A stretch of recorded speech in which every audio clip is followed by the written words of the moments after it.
Previous video रे आमे theorem 7 और यार किछि क्वेश्चन सॉल्व करथिले तो एही वीडियो रे नेक्स्ट पार्ट रो आमे स्टार्ट करिबा। तो नेक्स्ट पार्ट स्टार्ट करिया पूर्वरु प्रीवियसली आमे जहा पढिथिले सेथिरु किछि प्रमेय आउ किछि शॉर्ट क्वेश्चन आमे देखिबा। प्रथम शॉर्ट क्वेश्चन होछि कोन दुईटी निर्दिष्ट बिंदु मध्य देई असंख्य वृत्त अंकन संभव। तो एटा होछि हमर फर्स्ट शॉर्ट क्वेश्चन कि दीटा बिंदु देई कि हमर केतरा वृत्त अंकन संभव हबो असंख्य वृत्त अंकन संभव हबो। सेकेंड शॉर्ट क्वेश्चन होछि कोन ना गोटे सरल रेखा रे अवस्थित नथिबा जे कोनोसी तीनोटी बिंदु मध्य देई केवल गोटे ही वृत्त अंकन करा जाई पारिबो हैला। तनो एटा सेकेंड शॉर्ट क्वेश्चन होछि कोन माने एक सरल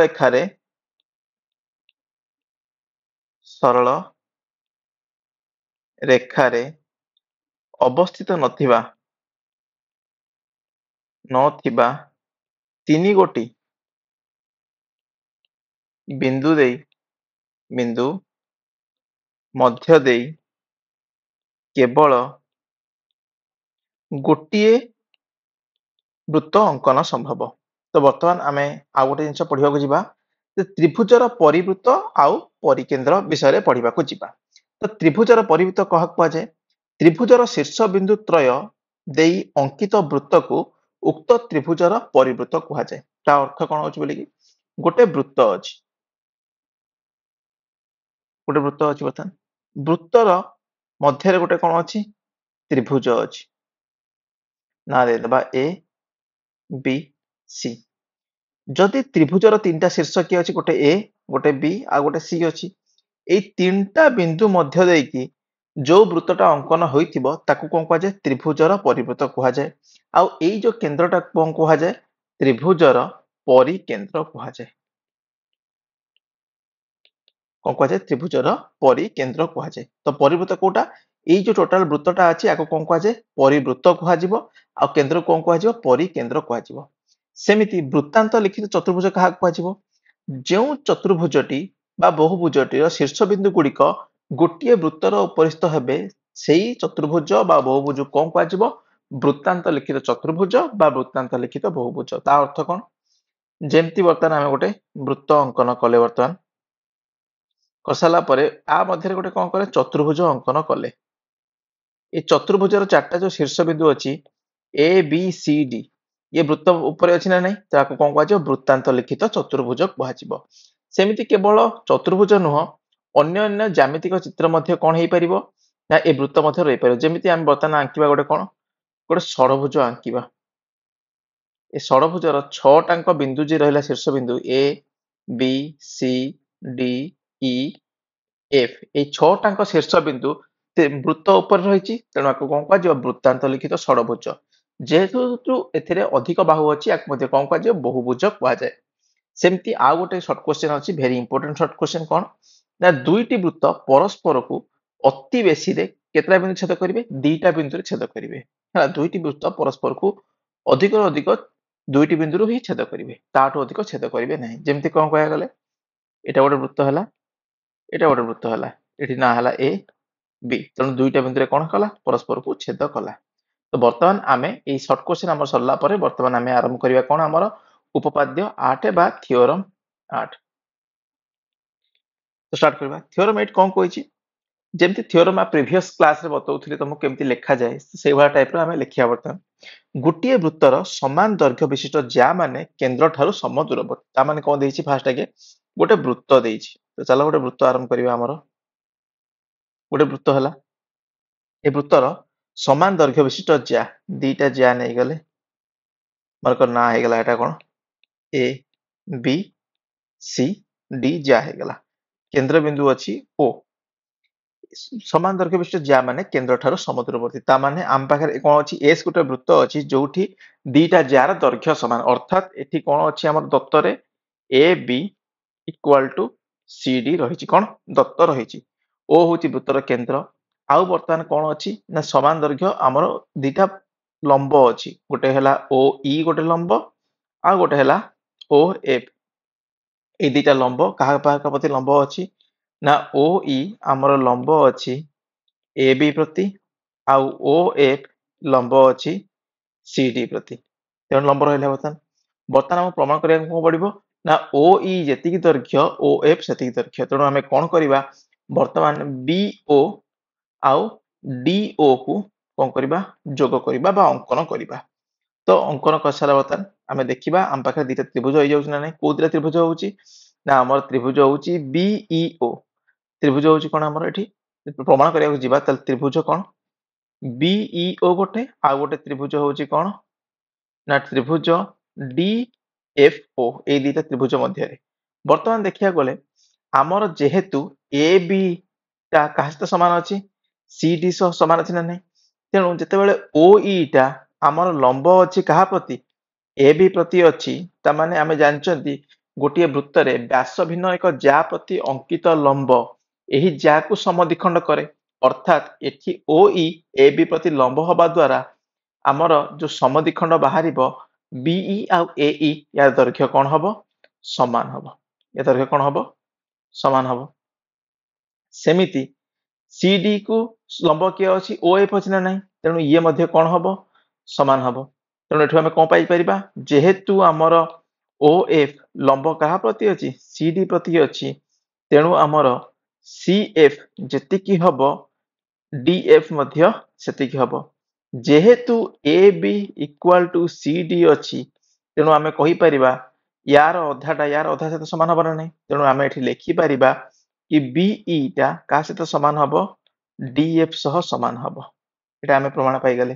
ତ ବର୍ତ୍ତମାନ ଆମେ ଦିଟାଙ୍କ ତ୍ରିଭୁଜରେ ଦେଖିବା। ପ୍ରଥମ ତ୍ରିଭୁଜରେ କଣ ଅଛି BE ଟା DF ସହିତ ସମାନ ହେଇଗଲା। OB ଆଉ OD ସମାନ ହବ କଣ ପାଇଁ ଯେହେତୁ ଗୋଟିଏ ବୃତ୍ତର ଏମାନେ କଣ ବ୍ୟାସାର୍ଦ୍ଧ। ସେମିତି କୋଣ OEB ଆଉ କୋଣ OFD ସମାନ ଅଛି କଣ ପାଇଁ 90 ଡିଗ୍ରୀ ଅଛି ବା ଲମ୍ବ ଅଛି। ତେଣୁ ଏଟା କଣ ହେଇଗଲା ସ କ ବା ଦ୍ୱାରା ତ୍ରିଭୁଜ ଦ୍ୱୟ ସର୍ବସମ ହେଇଗଲେ। ତ ଆକୁ ମତେ ଲେଖିବା କଣ ପ୍ରଥମ କଥା ହଉଛି କଣ OB ଇକ୍ୱାଲ ଟୁ OD କାହା ଦ୍ୱାରା ହେଇଗଲା ଏଟା ଯେହେତୁ ବୃତ୍ତର କଣ ଅଛି ଏଟା ବ୍ୟାସାର୍ଦ୍ଧ। ସେମିତି କୋଣ OEB ଇକ୍ୱାଲ ଟୁ କୋଣ OFD କାହିଁକି ହେଲା ନା ଏଟା 90 ଡିଗ୍ରୀ ଅଛି। ସେମିତି BE ଇକ୍ୱାଲ ଟୁ DF କଣ ହେଇଗଲା ଏଟା ବୋଲି କି ଆମର ଦତ୍ତ ଅଛି। ତେଣୁ ଏଠୁ ଆମେ କଣ ପାଇଗଲେ ନା ତ୍ରିଭୁଜ BOE ସର୍ବସମ ତ୍ରିଭୁଜ DOF। ତେଣୁ ଏଠୁ ଆମେ କଣ ପାଇପାରିବା ନା OE ଇକ୍ୱାଲ ଟୁ OF। ଏଇଟା ଆମର ଥିଲା କଣ କରିବା ପାଇଁ କି ପ୍ରମାଣ କରିବାକୁ ଥିଲା। ତେଣୁ ଏଠୁ ଆମେ ପ୍ରମାଣ କରିଦେଇ ପାରିଲେ। ଏଟା ଆମେ ଗୋଟେ ବୃତ୍ତ ନେଇକି ପ୍ରମାଣ କଲେ।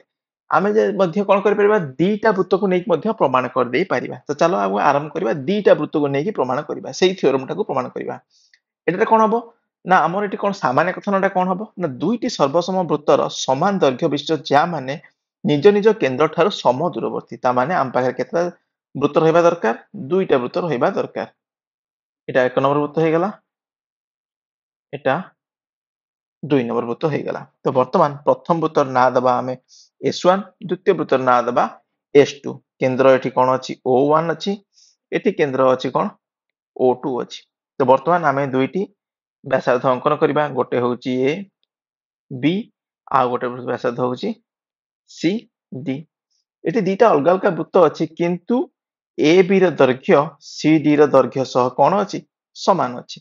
ତ ବର୍ତ୍ତମାନ ଆମେ କଣ କରିବା ୟା ପ୍ରତି ଗୋଟେ ଲମ୍ବ ଅଙ୍କନ କରିବା OE O1E ହେଲା ଏଟା ହେଇଗଲା F ହେଇଗଲା। ତ ବର୍ତ୍ତମାନ ଆମେ ଅଙ୍କନ ବି କଣ କରିବା ନା O1A ଆଉ O2C କୁ କଣ କରିବା ଆମେ ଯୋଗ କରିଦବା। କରିସାରିଲା ପରେ ଆମ ପାଖରେ ତ୍ରିଭୁଜ ଦିଟା କଣ ମିଳିଗଲା ଦେଖ ବର୍ତ୍ତମାନ ଯେମିତି ଏଠି ଥିଲା ଯେହେତୁ ଏଟା 90 ଡିଗ୍ରୀ ଅଛି କୋଣ ଇଏ କଣ କରିବ ସମଦ୍ୱିଖଣ୍ଡ କରିବ ନା ନାହିଁ। ସେମିତି ଏଠି ମଧ୍ୟ ସମଦ୍ୱିଖଣ୍ଡ କରିବ ନା ନାହିଁ। ଯେହେତୁ AB ଟା CD ସହ ସମାନ ଅଛି ତେଣୁ ଆମେ କଣ କହିପାରିବା ନା AB ର ଅଧାଟା CD ର ଅଧା ସହିତ ସମାନ ହବ ନା ନାହିଁ। AB ର ଅଧା କିଏ ଅଛି AE ଅଛି CD ର ଅଧା କିଏ ଅଛି CF ଅଛି। ତେଣୁ ଏଠୁ AE ଇକ୍ୱାଲ ଟୁ CF ପାଇଗଲେ। ସେମିତି କୋଣ O1 EA ଆଉ କୋଣ O2FC ସମାନ କେତେ ଅଛି କେତେ 90 ଡିଗ୍ରୀ ଅଛି ଯେହେତୁ କଣ ଅଛି ଆମର ପରପେଣ୍ଡିକୁଲାର ଅଛି। ସେମିତି ଆମର ଦୁଇଟା ସର୍ବସମ ବୃତ୍ତ କାହାକୁ କୁହାଯାଏ ଯେତେବେଳେ ଦୁଇଟା ବୃତ୍ତର ବ୍ୟାସାର୍ଦ୍ଧ ଦୈର୍ଘ୍ୟ ସମାନ ଥିବ ତାକୁ କଣ କୁହାଯିବ ସର୍ବସମ କୁହାଯିବ। ସର୍ବସମ ବୃତ୍ତ କୁହାଯିବ। ତେଣୁ ଏଠି O1A ଦୈର୍ଘ୍ୟ O2C ର ଦୈର୍ଘ୍ୟ ସହ କଣ ହବ ସମାନ ହବ।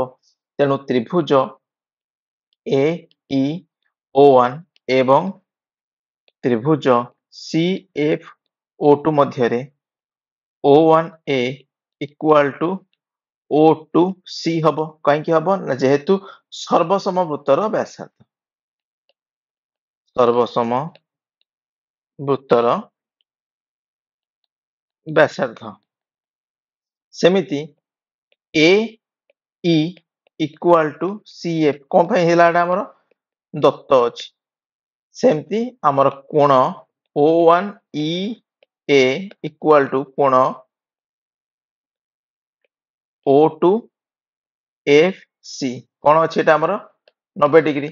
ତେଣୁ ଏଟା ଆମର କଣ ହେଇଗଲା ନା ତ୍ରିଭୁଜ ଦ୍ୱୟ ତ୍ରିଭୁଜ AEO1 ସର୍ବସମ ତ୍ରିଭୁଜ CFO2 କାହା ଦ୍ୱାରା ହେଇଗଲା ଏଟା ଆମର ସମକୋଣ କର୍ଣ୍ଣ ବାହୁ ଦ୍ୱାରା ତ୍ରିଭୁଜ ସର୍ବସମ ହେଇଗଲା। ଯେହେତୁ ତ୍ରିଭୁଜ ସର୍ବସମ ହେଇଗଲା ତ ଆମେ ଲେଖିପାରିବା କଣ ଏଠି ନା O1E equal to O2F এটা ମଧ୍ୟ ଆମେ ପ୍ରମାଣ କରିଦେଇ ପାରିବା। তবে এইটা ଥିଲା ଆମର କଣ ଦିଟା ବୃତ୍ତକୁ ନେଇକି ମଧ୍ୟ ତମେ ପ୍ରମାଣ କରିଦେଇ ପାରିବ ଆଉ ଗୋଟେ ବୃତ୍ତକୁ ନେଇକି ମଧ୍ୟ କଣ କରିପାରିବ ଏଠି ଆମର ପ୍ରମାଣ କରିଦେଇ ପାରିବ। ତ ବର୍ତ୍ତମାନ ଆମେ ଉପପାଦ୍ୟ 8 ର ବିପରୀତ କଥନ ଦେଖିବାକୁ ଯିବା। ଉପପାଦ୍ୟ 8 ର ବିପରୀତ କଥନକୁ ଆଜି ଆମେ ଆରମ୍ଭ କରିବାକୁ ଯିବା। ଗୋଟିଏ ବୃତ୍ତର କେନ୍ଦ୍ରଠାରୁ ସମ ଦୂରବର୍ତ୍ତୀ ଜ୍ୟାମାନଙ୍କର ଦୈର୍ଘ୍ୟ ସମାନ। ତେଣୁ ଏଟା ବର୍ତ୍ତମାନ ଆମେ ପ୍ରମାଣ କରିବା। ଗୋଟିଏ ବୃତ୍ତ ତ ବୃତ୍ତ ଗୋଟେ ଅଙ୍କନ କରିବା ଚାଲନ୍ତୁ। ଗୋଟେ ବୃତ୍ତ ହେଲା ବୃତ୍ତର କେନ୍ଦ୍ରଠାରୁ ସମ ଦୂରବର୍ତ୍ତୀ ଜ୍ୟାମାନଙ୍କ ଦୈର୍ଘ୍ୟ ତା ମାନେ ଏଠି ଗୋଟେ କଣ ରହିଛି କେନ୍ଦ୍ର ରହିଛି O ସମ ଦୈର୍ଘ୍ୟ ବିଶିଷ୍ଟ ସମ ଦୂରବର୍ତ୍ତୀ ଜ୍ୟା ମାନେ ଦୁଇଟା ଜ୍ୟା ଅଛି ଯାହାର ଦୈର୍ଘ୍ୟ କଣ ଅଛି କେନ୍ଦ୍ରଠାରୁ ସମାନ ଅଛି। ତା ମାନେ ମନେକର ନା ହେଲା ଏଠି CD ଗୋଟେ ଆଉ AB ଗୋଟେ ଦୁଇଟା ଜ୍ୟା ଦେଇଛି ଯାହା କେନ୍ଦ୍ରଠାରୁ ସମ ଦୂରବର୍ତ୍ତୀ। ତା ମାନେ ଏଠି ଆମର ସମ ଦୂରବର୍ତ୍ତୀ କଣ ଅଛି ବୋଲି କି OE ଗୋଟେ ସମ ଅଛି ଆମର କଣ ଲମ୍ବ ଅଛି ଆଉ OF ଲମ୍ବ ଅଛି ଯୋଉଠି OE ଆଉ OF ର ଦୈର୍ଘ୍ୟ ସମାନ ଅଛି। ପ୍ରମାଣ କରିବାର ଅଛି କଣ ଆମକୁ ନା AB ର ଦୈର୍ଘ୍ୟ ଯେତିକି ହବ CD ର ଦୈର୍ଘ୍ୟ ସେତିକି ହବ ବୋଲି ଆମକୁ କଣ କରିବାର ଅଛି ପ୍ରମାଣ କରିବାକୁ ଅଛି। ତେଣୁ ଆମେ କଣ ଲେଖିବା ଆମ ପାଖରେ ଦତ୍ତ କଣ ଅଛି ଏଠି ଆମର ଦତ୍ତ ଅଛି କଣ S ଗୋଟିଏ ବୃତ୍ତ ଯେଉଁଠାରେ AB CD ଦୁଇ ଗୋଟି ଜ୍ୟା ଓକେ OE ଲମ୍ବ କାହା ପ୍ରତି ଅଛି AB ପ୍ରତି ଅଛି ଆଉ OF ଲମ୍ବ ଅଛି କାହା ପ୍ରତି CD ପ୍ରତି। OE ଏବଂ OF ର ଦୈର୍ଘ୍ୟ କଣ ଅଛି ସମାନ ଅଛି ଏଟା ହେଲା ଦତ୍ତ। ତେଣୁ ଆମେ ପ୍ରମାଣ କରିବାକୁ ଅଛି ପ୍ରାମାଣ୍ୟ ଏଇଟା ଅଛି ଆମକୁ ଅଙ୍କନ କଣ କରିବାକୁ ପଡିବ ନା OA ଆଉ OC ଆମକୁ କଣ କରିବାକୁ ପଡିବ ଅଙ୍କନ କରିବାକୁ ପଡିବ। ତ କଲା ପରେ ଆମ ପାଖରେ ଦିଟା ତ୍ରିଭୁଜ ଆଭେଲେବଲ ହେଇଯାଉଛି କୋଉ ଦିଟା ତ୍ରିଭୁଜ ଆଭେଲେବଲ ହଉଛି ତ୍ରିଭୁଜ AEO ଆଭେଲେବଲ ହଉଛି ଏବଂ ତ୍ରିଭୁଜ OCF ଆଭେଲେବଲ ହଉଛି। ଯେଉଁଠାରେ ଦେଖ ବର୍ତ୍ତମାନ କଣ କରିବା ଆମେ କେମିତି ବର୍ତ୍ତମାନ ପ୍ରମାଣ କରିବା ଯେହେତୁ ଏଟା 90 ଲମ୍ବ ଅଛି ଏଟା ମାନେ କେତେ ଡିଗ୍ରୀ ହବ ଏଟା 90 ଡିଗ୍ରୀ ଏଟା ବି 90 ଡିଗ୍ରୀ ଏଟା 90 ଡିଗ୍ରୀ ନାହିଁ। OA ଆଉ OC ସମାନ କଣ ପାଇଁ ହବ ନା ଗୋଟିଏ ବୃତ୍ତର ବ୍ୟାସାର୍ଦ୍ଧ ଅଛି ସମାନ ହବ ଆଉ OE ଆଉ OF ସମାନ ଅଛି କଣ ପାଇଁ ଦତ୍ତ ଅଛି। ତ ଚାଲ ଆମେ ଲେଖିବା ଆମର କଣ ଅଛି ନା OE equal to OF କଣ ପାଇଁ ଏଟା ଅଛି ନା ବ୍ୟାସାର୍ଦ୍ଧ ପାଇଁ। ସେମିତି OA equal to OC କଣ ପାଇଁ ଅଛି ସରି OE equal to OB ବ୍ୟାସାର୍ଦ୍ଧ ନୁହେଁ ଏଟା ଆମର ଦତ୍ତ ଅଛି। OA equal to OC କଣ ଅଛି ଆମର ଏଟା ବ୍ୟାସାର୍ଦ୍ଧ ପାଇଁ ଥିଲା। ସେମିତି କୋଣ OEA equal to କୋଣ OFC କଣ ପାଇଁ ଯେହେତୁ OE perpendicular to AB ଏବଂ OF perpendicular to CD। ତେଣୁ ଆମର ତ୍ରିଭୁଜ ଦ୍ୱୟ ସର୍ବସମ କାହା ଦ୍ୱାରା ହେଇଯାଉଛି ତ ତ୍ରିଭୁଜ AEO ସର୍ବସମ ତ୍ରିଭୁଜ OCF କାହା ଦ୍ୱାରା ସ କ ବା ସର୍ବସମ ଦ୍ୱାରା ତ୍ରିଭୁଜ ଦ୍ୱୟ ସର୍ବସମ ହେଇଗଲା। ତ ତ୍ରିଭୁଜ ଦ୍ୱୟ ସର୍ବସମ ହେଇଯାଉଛି ତ ଆମେ ଲେଖିପାରିବା କଣ ନା AE equal to CF ୟାକୁ ଲେଖିପାରିବା। ବର୍ତ୍ତମାନ କଥା ହଉଛି କଣ ଆମେ ଆମର କଣ କରିଥିଲେ ନା ଉପପାଦ୍ୟ 7 ରେ ପଢିଥିଲେ कि केन्द्रରୁ ବୃତ୍ତର ବ୍ୟାସ ଭିନ୍ନ ଏକ ज्या प्रति अंकित लंब ज्या को कौन करे समद्विखंड करे। तो यहाँ हूँ केन्द्र आमर किए अच्छी ओ अच्छी जेहेतु ए बी टा ज्याटा केन्द्र बिंदु मध्य दे जाई नहीं तेणु ए बी ज्याटी व्यास भिन्न एक ज्या अटे।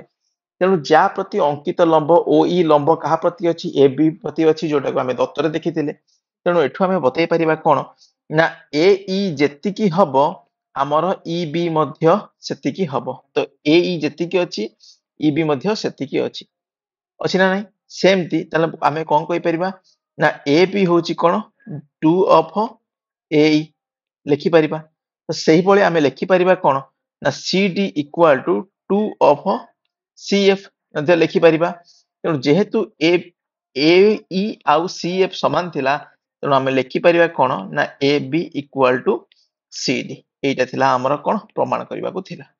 तेणु एठु हम प्रमाण हे गला कौन ना हमर ए जे A B equal to C D बोली प्रमाण हे गला। तो वर्तमान हमर उपपाद्य 8 सरी गला। तो वर्तमान आमे केतरा शॉर्ट क्वेश्चन विषय जानिबा। प्रथम शॉर्ट क्वेश्चन होची कोन एक त्रिभुजर प्रत्येक बाहु यार परिकेंद्र ठारू समदूरवर्ती हेले यह केउ प्रकार त्रिभुज होइताय यह होइताय कोन ना समबाहु त्रिभुज होइताय समबाहु त्रिभुज होइताय हला।